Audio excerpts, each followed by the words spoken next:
داستان تاریخ.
قسمت 46، دوران حکومت فتحعلی شاه قاجار.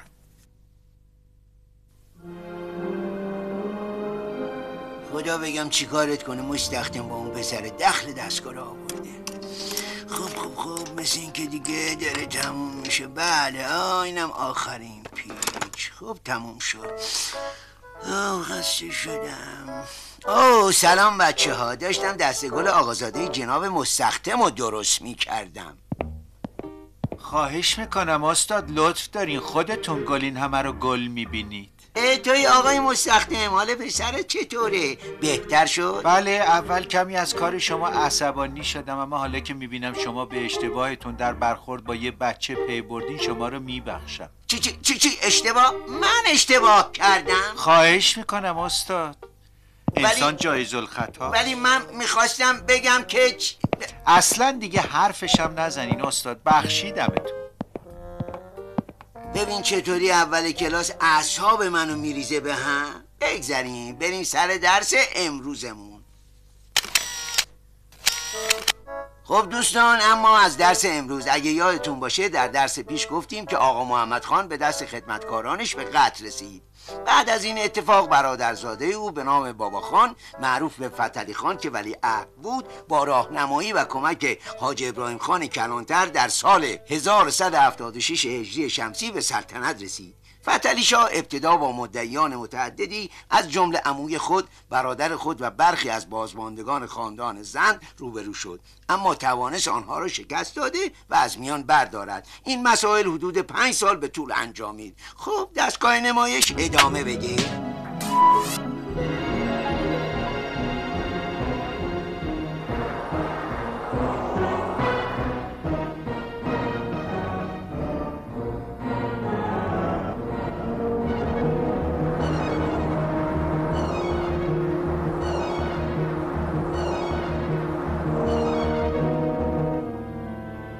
فتحعلی شاه فرمانروایی مقتدر نبود.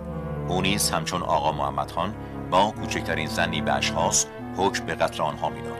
او در سال 1179 3 سال پس از رسیدن به حکومت به صدر اعظم خود حاج ابراهیم خان کلانتر بدگمان شد.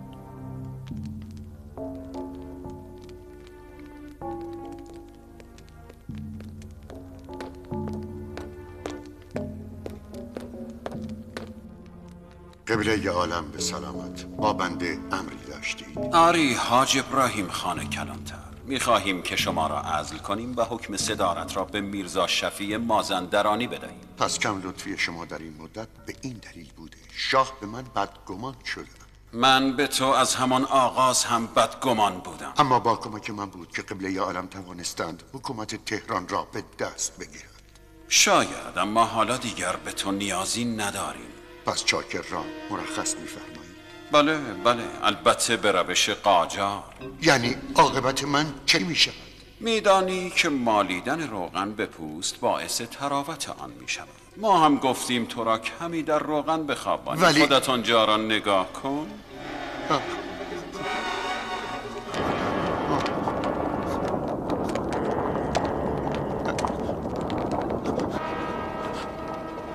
نه. فقط روغنش کمی گرم است. من باعث براندازی زندیه و روی کار آمدن قاجاریه شدم. من صدارت آقا محمد خان را به دست آوردم. اگر او بود هرگز با من چنین کاری نمی‌کرد. آقا محمد خان؟ او خودش به من توصیه کرد که تو را بکشم. من فکر می‌کنم او چنین چیزی گفته باشد. مطمئن باش اگر عمرش کفاف میکرد قطعا تو تا به حال هم زنده نبودی. فکر میکنیم ما به تو که به ولی نعمت خود لطفعلی خان خیانت کردی اطمینان میکنیم؟ ما چون در گذشته به کمک تو نیاز داشتیم زنده‌ات گذاشتیم. پس فرزندان بستگانم چه میشوند؟ خب به پاس خدماتت نمیتوانم بگذارم تو تنها بمانی. نه اما آنها که گناهی ندارند. خب از این به بعد هم دیگر مرتکب نمیشوند. بسیار خوب، مرخصش کنید. نه مرا عفو کنید. نه.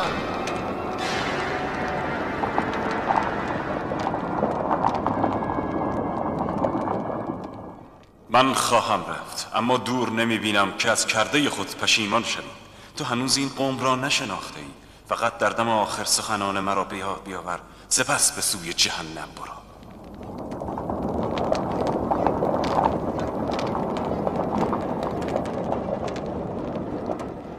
لطفعلی خان، من تو را جوانی خام میپنداشتم و خود را عاقل، اما علاقه به ثروت و مقام چشمانم را کور کرده بود تا تو را بگذارم و به این افراد ملعون خدمت کنم.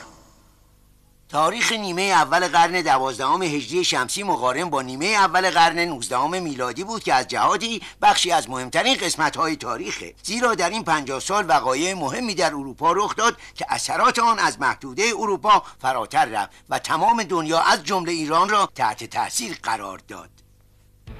انقلاب فرانسه و انقلاب صنعتی باعث تحولات و پیشرفت‌های بسیاری در کشورهای اروپایی شد. پیشرفت صنایع تولیدی باعث شد که کشورهای اروپایی به مواد اولیه و بازار مصرف نیاز پیدا کنند و تصمیم بگیرند تا نیازهای خود را از طریق استعمار کشورهای ضعیف تأمین نمایند. در این دوران پادشاهان قاجار که نتوانسته بودند کشور را با پیشرفت‌های جهانی همراه کنند، با تفکراتی غلط به حکومت خود در ایران ادامه می‌دادند.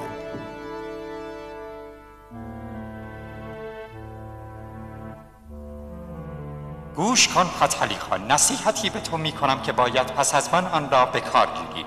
گوش کن، اگر میخواهی در ایران به راحتی و بدون مخالفت سلطنت کنی، سعی کن مردم را گرسنه و بی سواد نگاه داری. و فتحعلی شاه خواسته یا ناخواسته سیاست‌های آقا محمد خان را به طور کامل اجرا می‌نمود. سه قدرت استعماری اصلی در آن زمان انگلستان، روسیه و فرانسه بودند. این سه دولت بنا به منافعشان زمانی با یکدیگر در حال جنگ و زمانی در حال صلح و اتحاد بودند. حال میرسیم به مهمترین واقعه دوران فتحعلی شاه، یعنی جنگ‌های ایران و روس. از کشورهای استعماری روسیه تنها کشوری بود که با ایران مرز مشترک داشت. همانطوری که شاید به یاد داشته باشید در زمان آقا محمد خان نزدیک بود بین ایران و روسیه درگیری شود که با مرگ آقا محمد خان اتفاق نیفتاد.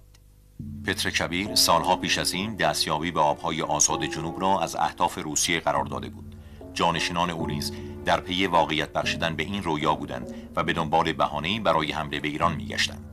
و مرگ هراکلیوس حاکم گرجستان این بهانه را به آنها داد. گرگین خان پسر هراکلیوس خود را مطیع روس‌ها معرفی کرد و روسیه به سرعت این منطقه را به خاک خود اضافه نمود.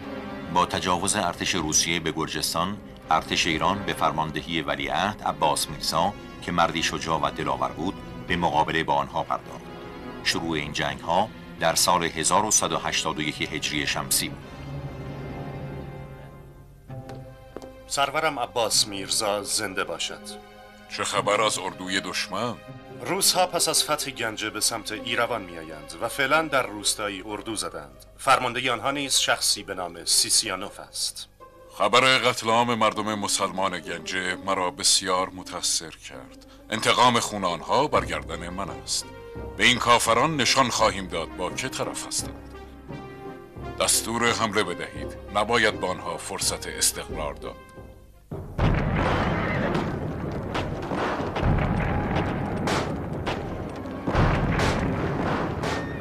در حمله اول ایرانیان روس‌ها را عقب زدند، اما روس‌ها سرانجام توانستند با کمک توپ و تعداد بسیار زیاد نیروهای تازه نفس موقعیت خود را محکم کنند.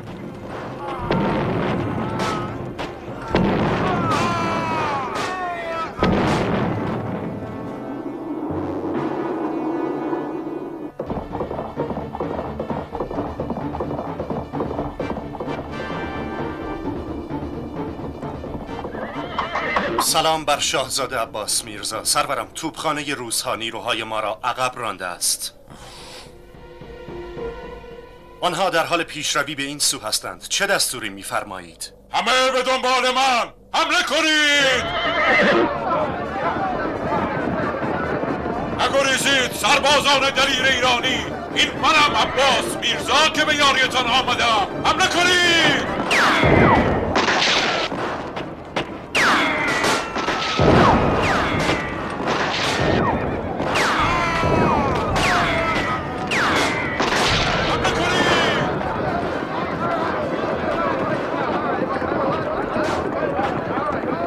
در جنگ ایروان ارتش ایران با شجاعت به پیروزی رسید.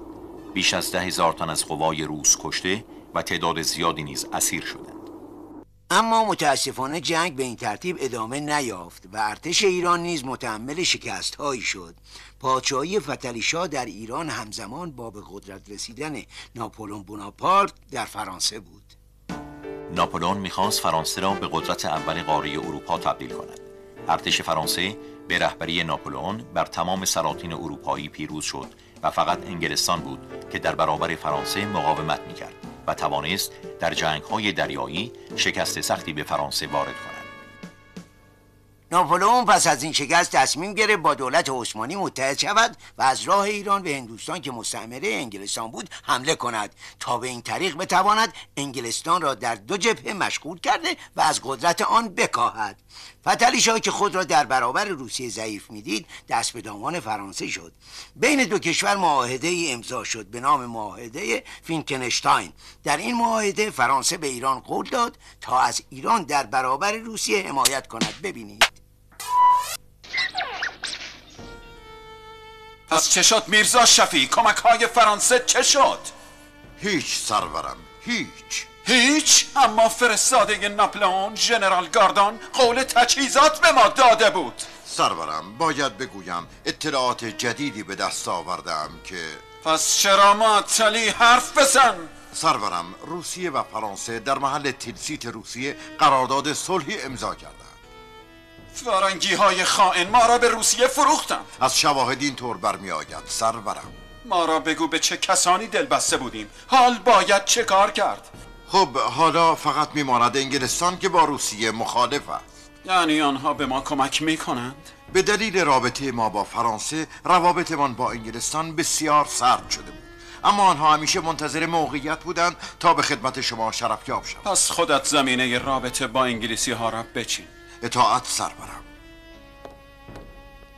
عجب گرفتاری شدیم با این مملکت داری. نمیگذارند کمی تفریح کنیم.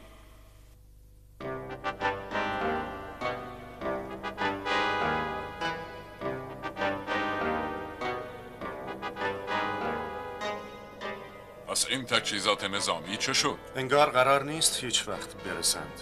منظورت از این حرف چیست؟ لازم است به اطلاعتان برسانم فرانسوی ها دارند میروند. فرانسوی ها هنوز کاری نکرده میروند و انگلیسی ها میآیند. این فرانسوی ها که ادعای انقلابی بودنشان میشد ما را طی 4 ماه فروختند. خدا میداند این انگلیسی ها ما را کی بفروشند. شاه که به آنها خیلی دل بسته. شاه اگر به مردم ایران دل میبست مطمئناً وضعمان خیلی بهتر بود. فعلا که دائما باید چشممان به دولت‌های فرنگی باشد که کی به ما کمکی بکنند. سلام بر ولیعهد ایران عباس میرزا. سرورم این آقایان همان انگلیسی هایی هستند که خدمتتان عرض کردم. افسوس. پس از خیانت ناپلئون، ارتش ایران که تنها و بدون تجهیزات مانده بود در مقابل روسیه شکست‌های پیاپی را متحمل شد و عقب نشینی کرد. در این زمان فرستاده انگلستان در دربار ایران شخصی به نام سرگور اوزلی بود. او بانی قراردادی ننگین به نام مفصل میان ایران و انگلستان شد که در آن انگلستان با وعده کمک نظامی به ایران امتیازات بسیار زیادی به دست آورد.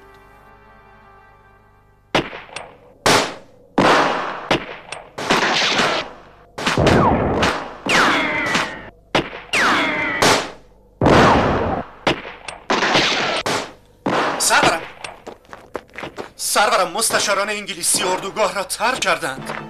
ترک کردند؟ چطور؟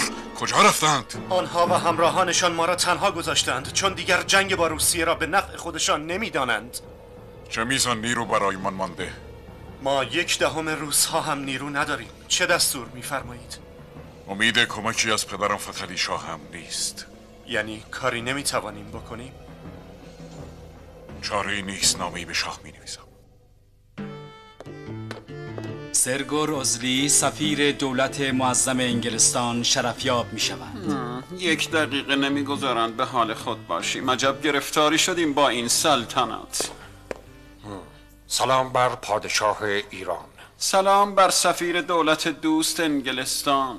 شاه ایران به سلامت. من حامل پیشنهاد دولت مطبوع خود هستم. اعزام نیرو و کمک‌های مالی اینطور نیست؟ ما پیشنهاد میکنیم ایران به جای جنگ صلح کند. صلح؟ صلح با که؟ با روس‌ها؟ بله، با روس‌ها. انگلستان تشخیص داده که این جنگ به نفع هیچ کس نیست. پس قول حمایت‌های شما چه شد؟ قراردادهایمان چه شد؟ این همه از ما امتیاز گرفتید. اعلی حضرت، سپاه ایران از ادامه جنگ ناتوان است. باید صلح کنید. دیگر چه کاری غیر از قبول صلح میتوانم بکنم؟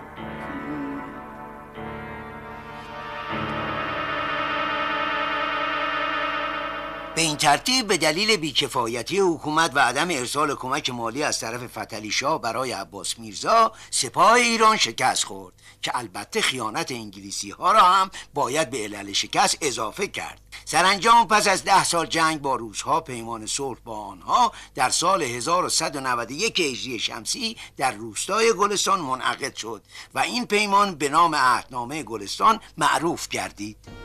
به موجب این عهدنامه گرجستان و بخش بزرگی از مناطق شمال غربی ایران ضمیمه خاک روسیه شد.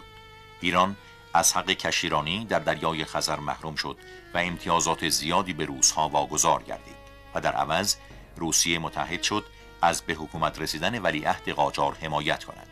قرارداد گلستان در واقع به درستی مرزهای دو کشور را مشخص نمی کرد و این باعث درگیری هایی می شد. در این حال احساسات ضد روس در ایران به شدت بالا گرفته بود و مردم همراه با روحانیون با قرارداد گلستان مخالفت می کردند.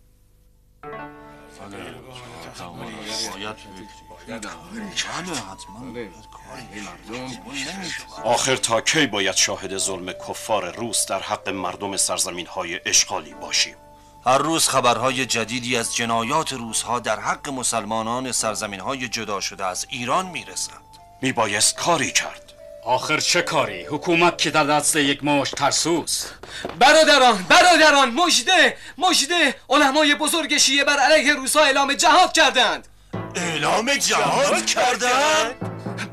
بله، چند تن از علمای بزرگ شیعه، آنها از عراق و شهرهای مختلف در حال حرکت به سوی مرزها هستند. خدایا شکرت.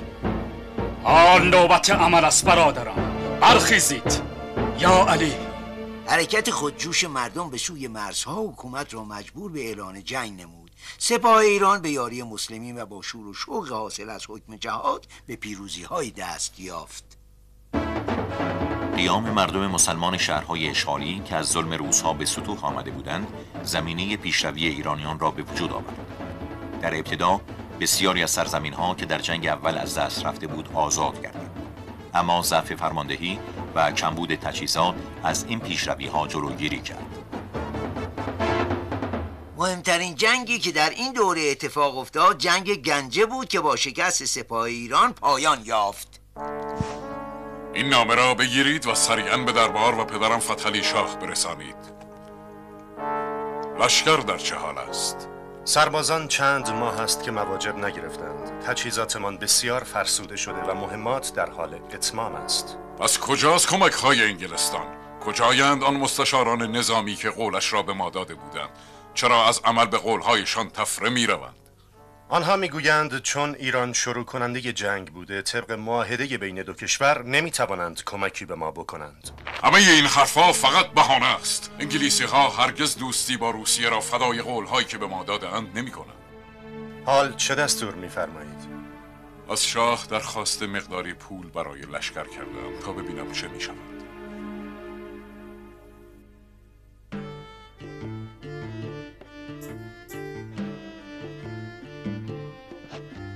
سلام بر قبله عالم، لباس نو مبارک. توی آصف الدوله، سلام، حالت چطور است؟ قبله عالم خبر بسیار مهمی برایتان دارم. صدر اعظم عزیز آصف الدوله، خوب نگاه کن ببین هنوز بعد از این همه سال اندامی موزون و متناسب. بله کاملا درست است. در زیبایی اندام در کل سرزمین ایران کسی به پای سلطان نمیرسد. تصمیم گرفته ایم که کتابی در مورد زیبایی انداممان بدهیم بنویسند با نقاشی های بسیار از خودمان.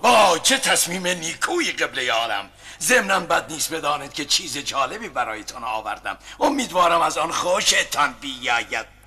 چیست؟ نشانمان بدهید ببینیم. بفرمایید سرورم بنگرید. شاهکار است، عالی است.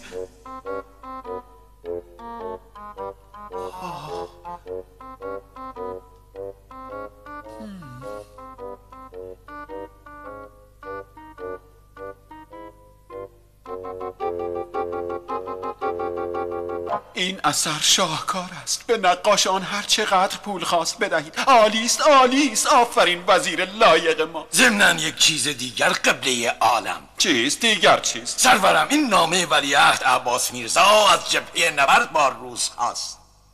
لابد این پسر ما باز هم برای لشکریانش از ما پول میخواهد. بگو ببینم این دفعه چقدر خواسته است؟ جسارت از قبله عالم. چند صد هزار تومان. چند صد هزار تومان؟ به او بگویید خزانه خالی است، خودش یک کاریش بکنند. اطاعت میشه سرورم. راستی انعام نقاش باشی یادت نرود. به عجب نقشی از ما زده است. به دلیل کوته فکری های شاه و خیانت های آصف الدوله سپاه ایران نتوانست در برابر لشکر بزرگ روسیه مقاومت کند و در عین حال نیروهای روسیه که از جنگ با عثمانی ها فارغ شده بودند به جبهه ایران منتقل شدند و این وضع سپاه ایران را بدتر کرد. آخرین حرکت عباس میرزا جنگ در اسراندوز بود که با شکست در آن همه امید ولیعهد از بین رفت.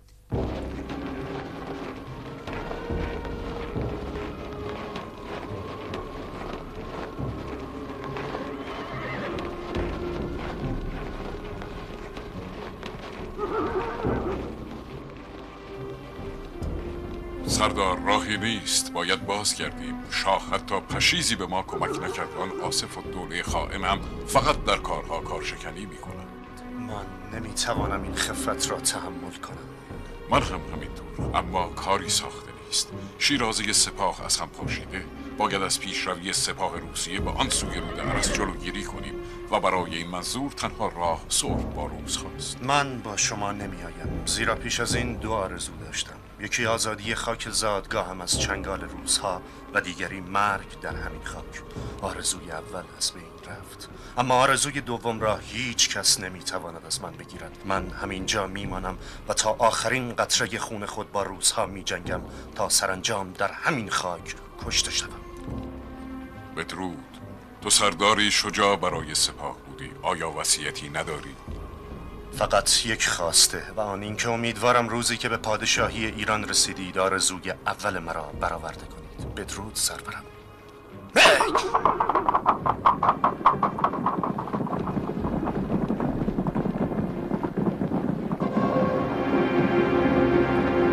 پس از این قرارداد ننگین دیگری در روستای ترکمنچای به ایران تحمیل شد. در این قرارداد شهرهای دیگری نیز به روسیه واگذار گردید. ایران مجبور به پرداخت 5 میلیون تومان غرامت جنگی و بسیاری از امتیازات اقتصادی و سیاسی دیگر شد که مهمترین آنها اعطای حق کاپیتولاسیون به روس‌های ساکن ایران بود. کاپیتولاسیون به این معنا بود که اگر هر کدام از روس‌ها در ایران مرتکب جرمی شوند، دادگاه‌های ایران صلاحیت رسیدگی قضایی با آن جرم را ندارند و شخص میبایست در یک دادگاه روسی محاکمه شود. اعطای این حق به یک کشور بیگانه نشان اوج ضعف حکومت قاجار بود. ای داد بیداد، سرزمین های مرا که گرفتند، دیگر پولمان را چرا باید بدهیم؟ آن هم این همه. قصه نخورید سرورم، کاری نمی شود کرد. انشاءالله بیشترش را به دست می آوریم. ای کاش همان چند صد هزار تومان را به عباس میرزا میدادیم تا لازم نمیشد این همه پول به این روزها بدهیم. قربان زیاد خودتان را ناراحت نکنید، فدای سرتان. چرا ناراحتی نکنم؟ سرزمینمان رفت، اعتباراتمان رفت، آن هم پولمان را میبرند. یک دفعه جانمان را هم میگرفتند، خلاص میشدیم. بله دوستان، ملاحظه کردین که بی‌لیاقتی حکومت قاجار و دخالت‌های استعمارگران چطور باعث از دست رفتن مقدار زیادی از خاک کشور ایران شد. متاسفانه عباس میرزا هم که امیدی به اون میرفت، پیش از رسیدن به پادشاهی درگذشت. جناب استاد، وقتتون تموم شده. اوه، این دیگه چیه؟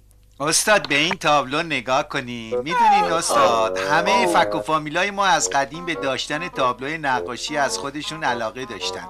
برای همینم من سفارش دادم ازم بکشن. چطوره؟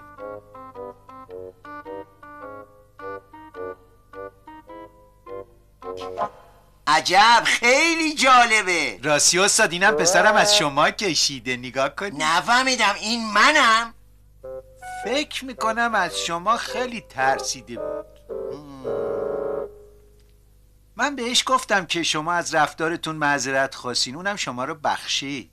چی؟ هیچ معلوم از چی داری میگی مرد؟ بچه دیگه هم خیلی دوست داره شما رو ببینه. میخوام دفعه بعد بیارمش استاد.